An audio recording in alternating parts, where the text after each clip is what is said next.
ಇತ್ತೀಚೆಗೆ ಲವ್ ಜಿಹಾದ್ ಅತಿ ವ್ಯಾಪಕವಾಗಿ ಬೆಳೀತಾ ಇದೆ. ಅದ್ರ ಬಗ್ಗೆ ಕಳೆದ ಅನೇಕ ವರ್ಷಗಳಿಂದ ಹಿಂದೂ ಜನಜಾಗೃತಿ ಸಮಿತಿ ಸೇರಿ ಅನೇಕ ಸಂಘಟನೆಗಳು ಹೋರಾಟವನ್ನು ಮಾಡ್ತಾ ಇದೆ.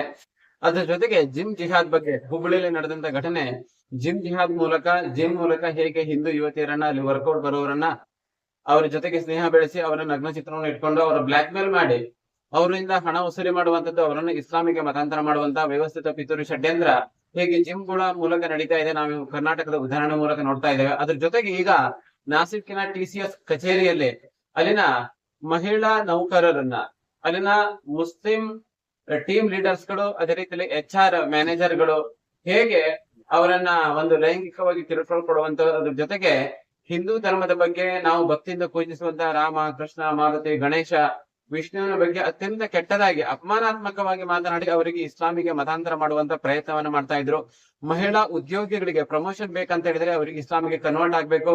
ಅದ್ರ ಜೊತೆಗೆ ಮುಸ್ಲಿಂ ಯುವಕರ ಜೊತೆಗೆ ಸೆಕ್ಸುವಲ್ ರಿಲೇಶನ್ಶಿಪ್ ಅನ್ನ ಬೆಳೆಸಬೇಕು, ಮುಸ್ಲಿಂ ಯುವಕರನ್ನ ಬಾಯ್ ಫ್ರೆಂಡ್ ಮಾಡ್ಕೊಳ್ಬೇಕು, ಅಷ್ಟೇ ಅಲ್ಲ ಬೀಪ್ ತಿನ್ಬೇಕು ಹೇಳುವ ಷರತ್ತುಗಳನ್ನ ಹಾಕಿ ನಾಸಿಕ್ ನ TCS ನ ಒಂದು ಭಾರತದ ಪ್ರತಿಷ್ಠಿತ IT ಕಂಪನಿಯಲ್ಲಿ ಹಿಂದೂ ಮಹಿಳಾ ನೌಕರರನ್ನ ಟಾರ್ಗೆಟ್ ಮಾಡಿ ಅವರಿಗೆ ಇಸ್ಲಾಮಿಗೆ ಮತಾಂತರ ಮಾಡುವಂತಹ ಪಿತೂರಿ ನಡೀತಾ ಇದೆ. ಇಡೀ ದೇಶದಲ್ಲಿ ಇದ್ರ ಬಗ್ಗೆ ಚರ್ಚೆ ಆಗ್ತಿದೆ. ಅದರ ನಡುವೆ ಇಡೀ ದೇಶದಲ್ಲಿ ಈಗ IT ಕಂಪನಿಗಳಲ್ಲಿ ಹೇಗೆ ಒಂದು ಮತಾಂತರ ನಡೀತಾ ಇದೆ, ಮುಸ್ಲಿಂ ಯುವಕರು ಹಿಂದೂ ಮಹಿಳೆಯರನ್ನ ಟಾರ್ಗೆಟ್ ಮಾಡಿ ಅವರಿಗೆ ಕಿರುಕುಳ ಕೊಡುವಂತ ಅನೇಕ ಪ್ರಸಂಗಗಳು ಈಗ ಸೋಷಿಯಲ್ ಮೀಡಿಯಾದಲ್ಲಿ ಆರೋಪಗಳು ಕೇಳಿ ಬರ್ತಾ ಇದೆ.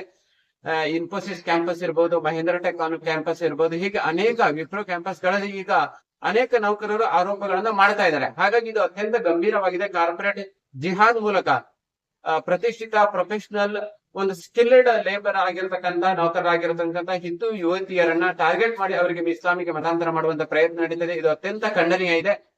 ಇದಕ್ಕೆ ವಿಶೇಷ ತನಿಖಾ ದಳವನ್ನ ರಚನೆ ಮಾಡಬೇಕು. ರಾಷ್ಟ್ರೀಯ ತನಿಖಾ ದಳ ಇದರ ಹಿಂದೆ ಪ್ರಕರಣವನ್ನ ದಾಖಲಿಸಿಕೊಂಡು ತನಿಖೆಯನ್ನ ಮಾಡಬೇಕು. ಇದು ದೊಡ್ಡ ಜಾಲ ಇದೆ.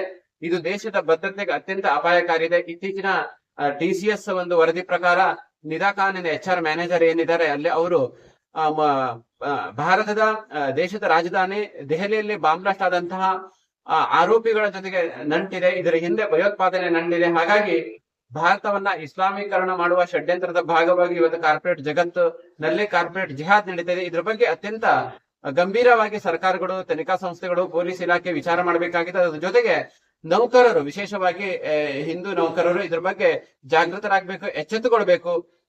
ಏನಾದ್ರೂ ಇದರ ಗಮನಕ್ಕೆ ಬಂದ್ರೆ ಪೊಲೀಸರಿಗೆ ದೂರು ಕೊಡ್ಬೇಕು ಹೇಳುವ ಆಗ್ರಹವನ್ನ